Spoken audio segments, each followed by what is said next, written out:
Et salut à tous, j'espère que tout le monde va bien et que vous êtes prêts pour la recette du jour. Car je vous préviens, elle coche toutes les cases de la recette idéale. Très rapide à faire, pas besoin de beaucoup de matériel, pas cher, conviviale et ultra réconfortante. Bref, la recette parfaite.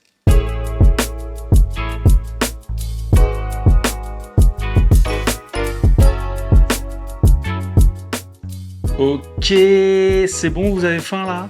Comme je vous comprends. Le rougail saucisse. Oui, je sais, on s'attaque à un gros morceau. Il existe autant de variantes que de familles qui le cuisinent, et donc aujourd'hui on va le faire à ma sauce, tout en respectant l'esprit originel de la recette. N'ayez crainte, je vais vous présenter l'ensemble des alternatives possibles pour réaliser cette recette ultra facilement. Quelle saucisse choisir, avoir le goût du piment sans le piquant, bref, tout va bien se passer. On va accompagner ce plat mythique d'un riz parfaitement cuit. Alors restez jusqu'au bout, car à la fin de la vidéo, vous saurez cuire un riz à la perfection avec une cocotte. En parlant de cocotte, ça va être la star de la recette, car ce seront les seuls ustensiles de cuisson dont nous aurons besoin. C'est pas beau ça?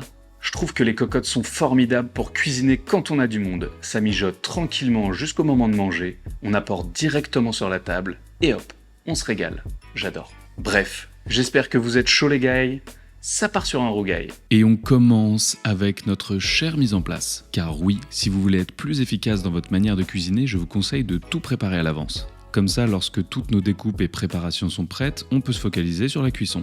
Et c'est important la cuisson. Mais revenons à nos moutons.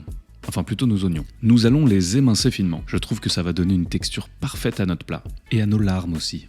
On met tout ça de côté et on s'attaque au reste. C'est l'une des stars de cette recette, la tomate. On veut qu'elle soit bien mûre avec un maximum de goût. Pour la découpe, c'est comme vous le sentez. Moi j'aime bien les couper en petits cubes. Cela va cuire plus vite et donner une texture très intéressante à notre sauce. Comme je suis un gros fan de tomates, j'en mets beaucoup dans cette recette. Surtout ajustez en fonction de vos goûts. Un peu plus ou un peu moins. Idem, on les met de côté et on continue avec l'ail.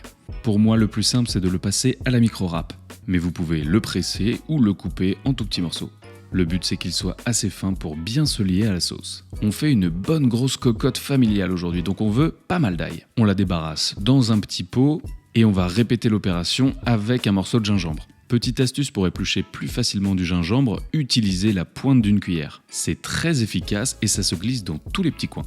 On le passe à la râpe ou on le coupe très finement également, d'où l'avantage de la micro-râpe pour avoir un rendu quasi mixé du gingembre. Comme c'est une racine plutôt dure, je trouve que c'est la solution la plus simple pour avoir un rendu parfait. Hop, dans le petit pot avec l'ail et on s'occupe des piments. Ne bougez pas, ça va très bien se passer. Je vous montre aujourd'hui comment faire ce rougail avec des piments plutôt simples à trouver dans le commerce.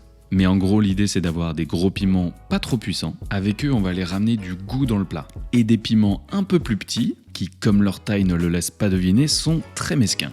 J'ai également ajouté des petits piments oiseaux séchés. Et oui, on veut le feu d'artifice là. Pour éviter de tomber sur une mauvaise surprise, pour ces piments-là, on va les passer au pilon, pour obtenir une pâte et ainsi se mélanger correctement à l'ensemble de la sauce. Ça va bien relever la recette, ça va être parfait. Petite astuce, si vous n'aimez pas le piquant, utilisez des piments végétariens. Ce sont des piments des Antilles, ils ont une saveur géniale, mais ils ne piquent pas.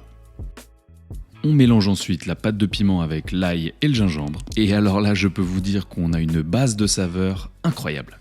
En parlant de saveurs incroyables, on va se mettre sur le dos de nos saucisses. L'idéal, c'est d'utiliser de la saucisse fumée. On peut utiliser de la Montbéliarde ou de la saucisse de Morteau par exemple.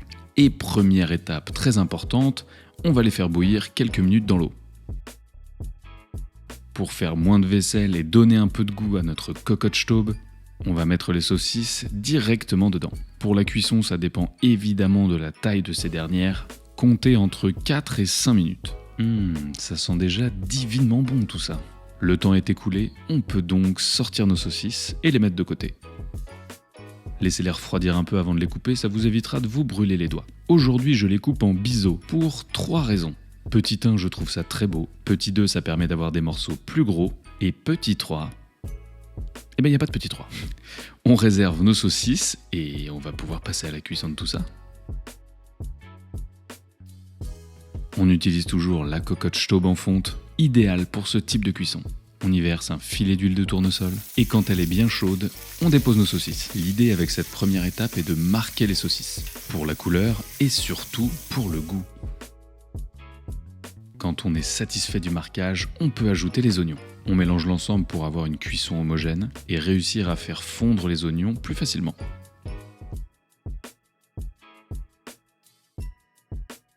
On laisse tomber les oignons pendant 5-6 minutes, histoire qu'ils soient bien tendres. Faut pas que ce soit une compotée non plus.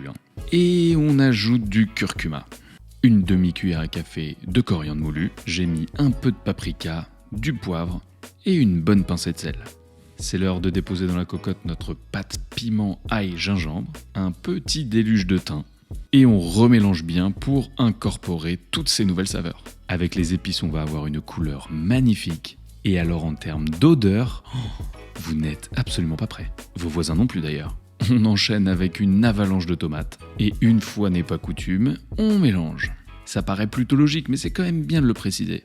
Une fois qu'on a vraiment bien remué tous les ingrédients de la cocotte, que les épices sont bien réparties et les tomates aussi, on peut ajouter un tout petit fond d'eau et voilà, les dés sont jetés. Il ne vous reste plus qu'à surveiller cette petite merveille. Pensez à remuer de temps en temps, ça peut pas faire de mal.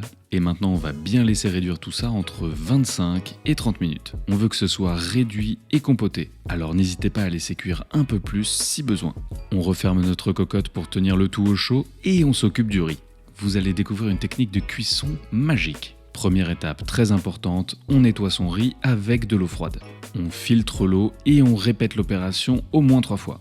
Comme vous pourrez le constater, l'eau va devenir de plus en plus claire. Ne vous en faites pas si elle n'est pas parfaitement translucide non plus. On sort notre Cocotte-Staub, son petit diamètre de 16 cm va être idéal pour ce qu'on veut faire. C'est parti, on verse le riz lavé. Pour 2 volumes de riz, on y met 2 volumes d'eau et on allume à feu fort jusqu'à ce que ça bout. Quand les premières bulles arrivent, on referme, on baisse le feu au minimum et on laisse cuire pendant 8 minutes. Eh ouais, c'est précis tout ça. Au bout de 8 minutes, le riz aura parfaitement gonflé. On recouvre la cocotte d'un petit essuie, le couvercle, on éteint le feu et on laisse reposer 8 minutes. Pour ajouter de la couleur et de la fraîcheur, je vais hacher finement du persil plat. Je vous conseille de le presser entre vos doigts comme ça pour faire une petite boule, ce sera beaucoup plus simple à ciseler. Pour ensuite le hacher finement. Figurez-vous que c'est le moment de la recette où il faut appeler ses invités pour qu'ils passent à table. Et c'est ça qui est cool avec les plats cocottes, c'est qu'on amène directement sur la table et on sert. Au dernier moment, un déluge d'herbes fraîches. Évitez de le mettre trop tôt, sinon ça va perdre un peu de sa splendeur. On mélange le rougail et regardez-moi cette texture. La sauce enrobe les saucisses, c'est bien compoté, on adore. Le temps de repos du riz est écoulé. Et comme par magie, du riz parfaitement cuit. C'est vraiment comme ça que j'adore le manger. Il est légèrement collant mais encore al dente. Pour le dressage, on la joue familiale avec quelques cuillères de riz qu'on va venir accompagner de notre rougail de l'espace. Attention à bien répartir les saucisses, on veut pas une guerre à table. Et surtout, un petit râpe de sauce. C'est vraiment un bon plat mijoté comme je les aime. C'est à la fois très gourmand, bien relevé, et ça nous fait voyager sans sortir de notre cuisine. C'est pas beau ça ?